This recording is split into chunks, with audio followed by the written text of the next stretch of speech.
आपका नेता आपके द्वार गोपाल राय जी बाबरपुर विधानसभा में हर मोहल्ले और हर जगह राउंड ले रहे हैं। समस्या बहुत सारी उनके आगे उठाई जा रही हैं कि नाली की, सीवर की, खड़ंजों की, तारों की। आज हम और हमेशा आरोप लगता है भाजपा के ऊपर, और आज हम हैं भाजपा की निगम पार्षद जो बाबरपुर वार्ड से हैं, कुसुम तोमर जी।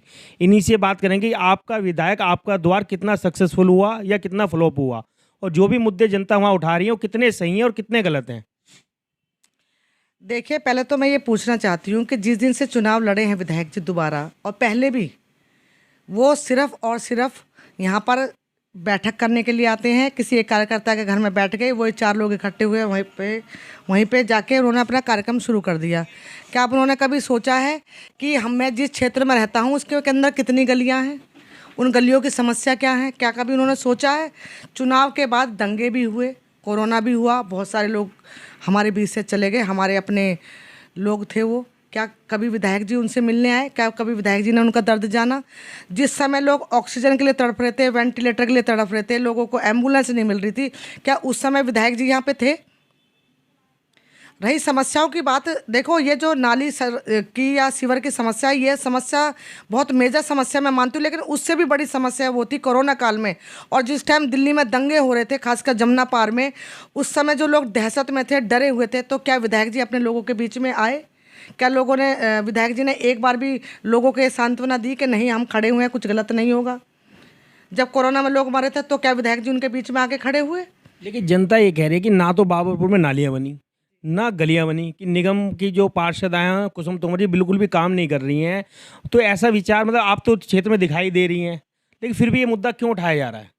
देखिए, एक 3XLD का एक बजट होता है जो राज्य सरकार निगम को देती है, और पिछले 6 सालों से उसी बजट से उससे सैलरी भी जाती है कर्मचारियों की, नाली भी बनती है, गलियां भी बनती है, सब कुछ काम होते हैं उससे, क्रॉसिंग जाल है, लाइट है, सारे काम उससे ही होते हैं। लेकिन पिछले 6 वर्षों से केजरीवाल सरकार ने MCD को वो बजट नहीं दिया है। 13,000 करोड़ का बकाया आज तक भी केजरीवाल के पास है, और मैं स्वयं 14 दिन केजरीवाल जी के घर पे, माइनस मतलब 5 डिग्री टेम्परेचर पे, हम लोग सड़क पे उनके घर के आगे बैठे रहे कि हमें बजट दीजिए, हम लोगों की गलियां, हम लोगों की नालियां बनवाना चाहते हैं। लेकिन उन्होंने हमको 1 रुपये भी बजट नहीं दिया। ये भी जनता को समझना होगा कि जनता के पैसे जनता के विकास के लिए वो पार्षदों को क्यों नहीं दे रहे हैं। 13,000 करोड़ का बकाया है, उसके लिए हमने कई बार प्रदर्शन कराया, कई बार मीटिंग करी है, हमारे मेयर्स, हमारे सांसद केजरीवाल जी से मिलने के लिए गए हैं, लेकिन केजरीवाल जी ने बिल्कुल हाथ खड़े कर दिए हैं। 2014 से ना तो कोई नई बुजुर्गों की पेंशन बनी है, 2014 से कोई राशन कार्ड नहीं बना हुआ है। आज आप देखिए, जब बरसात आती है तो एक एक प्लान होता है, एक सिटी प्लान होता है कि जी बरसात आने वाली है, अगर मेरी छत से हर बार बारिश में पानी टपकता है तो मेरा ये फ़र्ज बनता है कि मैं बारिश के आने से पहले उसको रिपेयर करा लूँ। लेकिन दिल्ली सरकार के पास क्या प्लान है? PWD के नालों की सफाई हुई है क्या? सीवर की सफाई हुई है क्या? फ्लड के नालों की सफाई हुई है क्या? नहीं हुई ना।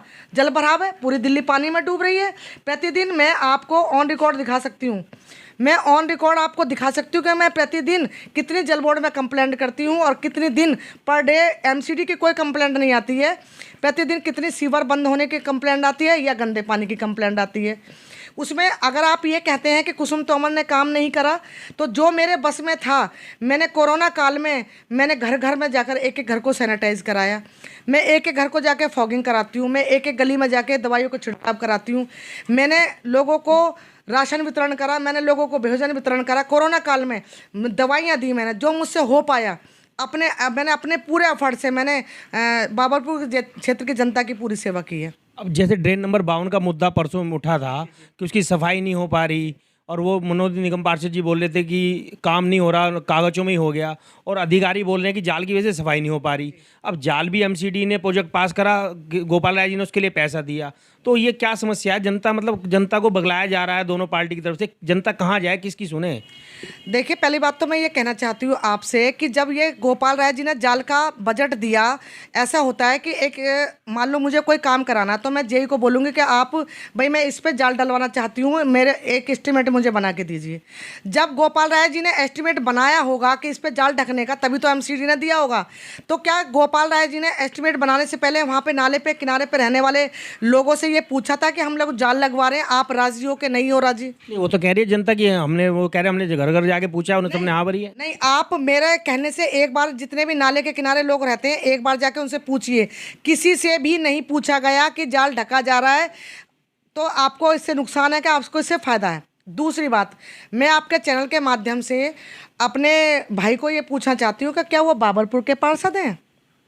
मनोनीत पार्षद, मनोनीत सदस्य का मतलब होता है कि वो कहीं की भी आवाज़ उठा सकते हैं। क्या आज तक उन्होंने करदमपुरी की आवाज़ उठाई है? क्या आज तक उन्होंने सुभाष मोहल्ले के लिए आवाज़ उठाई है? वो एक नाले के ऊपर जब वो नारियल फोड़ रहे थे, नाले के ऊपर विधायक भी और मनोनीत पार्षद भी, तब तो उन्होंने हमको नहीं बुलाया। तो अब उसका ठीकरा हमारे सिर पे किस लिए फोड़ना चाहते हैं? दूसरी बात ये, जब तक उसकी डिसल्टिंग नहीं होती या उसकी सफाई नहीं होती तो इन्होंने जाल ढकवा कैसे दिया उसके ऊपर? आप बताइए मुझे। जो एक हम नोडल अधिकारी हैं, हमको जो ऊपर से एमपी आदेश करेगा या एमएलए आदेश करेगा, एमसीडी को तो वो मानना पड़ेगा। लेकिन इसमें एमसीडी का या आम आदमी पार्टी का ना छोड़ के यहाँ की जनता की सोचनी चाहिए थी कि जनता को कितना बेनिफिट होगा इस चीज़ से, ये जाल लगाने से जनता को क्या फ़ायदा होगा। और रही सफाई होने की बात, मैं ऑन रिकॉर्ड पर डे की आपको दिखा सकती हूँ कि मेरे पर डे मेरे कर्मचारी उसमें फ्लोटिंग निकालते हैं। जहाँ पर भी ओपनिंग है, ओपनिंग का आप देख लीजिए, 300 मीटर पे ओपनिंग करा दी है। जहाँ आम आदमी पार्टी के नेता रहते हैं उनके आगे से तो बंद करा दिया है, जहाँ दूसरे लोग रहते हैं उनके आगे से ओपनिंग करा दी है। वो कह रहे हैं कि जहाँ बीजेपी के रहते हैं वहाँ सील लगा दिया, आम आदमी के आगे खोल दिया है। नहीं, ये बिल्कुल झूठ बोल रहे हैं, क्योंकि वो सारा काम उनकी देखरेख में हुआ। आप ये बताइए, नारियल तो फोड़ रहे हो आप, ठीक है, और दोष दे रहे हो एमसीडी को। आप उस टाइम अगर नारियल फोड़ रहे थे, मुझे भी बुलाते तो मेरा भी उसमें हिस्सेदारी होती कि चलो भाई, मुझे भी पता था, मेरे सामने हुआ। मुझे तो आप लोगों ने पूछा ही नहीं, मैं यहाँ की पार्षद थी, मुझे तो आपने पूछा ही नहीं आज तक भी कभी भी कि भाई आप ये कर रहे हो। अभी कभी गोपाल राय जी गलियाँ बनवाते हैं, नारियल फोड़ के चले जाते हैं, 3-3 महीने तक गलियाँ नहीं बनती, तो लोग मेरे पास आते हैं कि बहन जी नाली नहीं बन रही, गलियाँ नहीं बन रही है बहन जी। नहीं, वो तो उनका काम तो सिर्फ फंड पास करने का ना, बनाएगी तो एमसीडी। नहीं, नारियल के तो नारियल नहीं फोड़ना चाहिए ना। विधायक है इसलिए फोड़ दिया। नहीं नहीं नहीं नहीं, ऐसा नहीं कह सकते आप। अगर उन्होंने बनाने के लिए फंड, अगर वो नारियल फोड़ रहे हैं ना, तो उसकी दिक्कत की जिम्मेदारी भी उनको उठानी पड़ेगी। ऐसा नहीं होता। अगर मैं ही कह दूं कि मेरा बजट से नहीं बन रही, मेरा कोई मतलब नहीं है, तो क्या होगा फिर? अब वो ये कह रहे हैं कि तो जनता ना उसमें कह रहे हैं मैंने नाले का मुद्दा उठाया, अगले दिन ही मशीन भी आ गई और सारे काम हो गए, फटाफट सब काम हो रहा है। ये सब इतने झूठ बोलते हैं, इन लोगों की तो झूठ की राजनीति आती है। आप एक बात बताइए मुझे, पूरे कोरोना काल में, आप दोनों इसी क्षेत्र के वासी हैं, पूरे कोरोना काल में एमसीडी के कर्मचारी सफाई करने आए, एमसीडी के कर्मचारी सैनिटाइज करने आए? क्या आपने कहीं भी दिल्ली सरकार का कोई कर्मचारी देखा? एक 60 साल का FW कर्मचारी हमारा, जिसको हम फील्ड वर्कर बोलते हैं, एक 25 किलो का डब्बा दवाई का कंधे पे बांधकर गली गली में वो सैनिटाइज कर रहा है, गली गली में दवाई छिड़क रहा है। और केजरीवाल जी होर्डिंग लगा रहे हैं 10 बजे 10 दिन, एक गमले में पानी बदलने से, और उनका डेंगू चिकनगुनिया खत्म हो गया। तो इन लोगों का काम है झूठ बोलने का, झूठ की राजनीति करने का, विज्ञापन की राजनीति करने का। बड़े बड़े पोस्टर लगे कि जी पौधारोपण होगा, अब तक तो एक पौधा हमने देखा नहीं, कहाँ लगाया है। हमको तो समझ में नहीं आता कि कहाँ पौधारोपण हुआ है। बाबरपुर वार्ड में हमने तो किसी को देखा ही नहीं है। तो मेरा कहने का मतलब है कि इनको सिर्फ और सिर्फ झूठ और मुद्दा बनाना है। जेसीबी और डीसी का दौरा भी मैंने ही बहुत पहले कहा था, लेकिन डीसी साहब की तबीयत खराब थी। डीसी साहब ने मना करा कि मैडम मैं बहुत ज़्यादा पैदल नहीं चल सकता हूँ, लेकिन जब भी मैं ठीक हूँगा तो मैं ज़रूर डीसी उसका दौरा करने के लिए मैं आऊँगा। लेकिन मैंने उनको ये बोला मानवता के नाते कि जब आप अच्छे से महसूस करो, ठीक हो जाओ, उसके बाद हम दौरा रखेंगे। नाले में सिर्फ और सिर्फ फ्लोटिंग की प्रॉब्लम है, फ्लोटिंग से। लेकिन आप कभी भी जब जल भराव की समस्या हो, मैंने कई बार वीडियो सोशल मीडिया पर डाली है, मेरे कर्मचारी बारिश में भी, और मैं खुद भी बारिश में मैं लोगों के बीच में जाती हूँ। मैंने बोला जल बोर्ड के जेई को, भाई पानी भर रहा है, सीवर ओवरफ्लो है। मैडम जी बरसात में मेरे आदमी नहीं आ सकते हैं। फ्लड का जो 1 नंबर ड्रेन है वो लबालब ऊपर तक भरा हुआ है, तो ड्रेन नंबर 52 का पानी तो उसी में डलता है। वो तो कह रहे हैं उसकी सफाई हमने करा दी, प्रॉपर वीडियो डाली है उन्होंने। हम भी तो रोज वीडियो डाल रहे हैं, मैं भी तो रोज फोटो डाल रही हूँ। उन्होंने तो कल ही डाली है, कूड़े के ढेर की भरा पड़ा है चकमचक। नहीं, देखो सुनो मेरी बात, वो फ्लोटिंग है। आप ये नाले की उस जहाँ से मेरा वार्ड शुरू होता है वहाँ से लेकर जहाँ मेरा वार्ड खत्म होता है वहाँ तक क्या वीडियो बनाइए। इन्होंने जो बीच में जाल लगाए हैं वहाँ के फ्लोटिंग रुक जाती है, और वहीं से कर्मचारी पर डे उसको निकाल रहे हैं, पर डे निकाल रहे हैं कर्मचारी। और मैं पर डे आपको फोटो दिखा सकती हूँ उस चीज़ का, मैं खुद खड़े होकर काम करवाती हूँ वहाँ पर। ये झूठ की राजनीति। आप मुझे बताइए, जो मनोनीत सदस्य हैं उन्होंने कितने दिन खड़े होकर नाले के ऊपर सफाई करवाई है? मैं बता सकती हूँ, क्योंकि मैंने करवाई है। जेसीबी आई थी, मैं खड़ी हुई थी वहाँ पर, मैंने खड़े होकर वहाँ पे सफाई करे? क्या मनोनीत पार्षद जी आते हैं वहाँ पर? आप बताइए मुझे।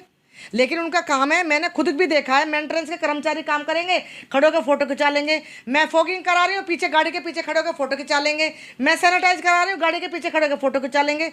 फोटो की राजनीति से बाहर आए, हकीकत में आए, जमीन पे आए। जब लोग कोरोना से मर रहे थे ना, ऑक्सीजन की जरूरत थी, तो ये मनोनीत पार्षद जी घर से नहीं निकले थे। ये घर में बैठे थे, गुजरात घूम रहे थे थोड़े दिन, फिर गुजरात के बाद घर में आके बैठ गए थे। तो ये थी हमारे साथ बाबरपुर की निगम पार्षदा झांसी की रानी कुसुम तोमर जी। आपने इनके विचार सुने और कमेंट बॉक्स में जरूर लिखें। दोनों की राय हम आपको दिखाएंगे और दोनों की विचारधारा क्या है क्या नहीं, देखते रहिए यूथ इंडिया। जय हिंद।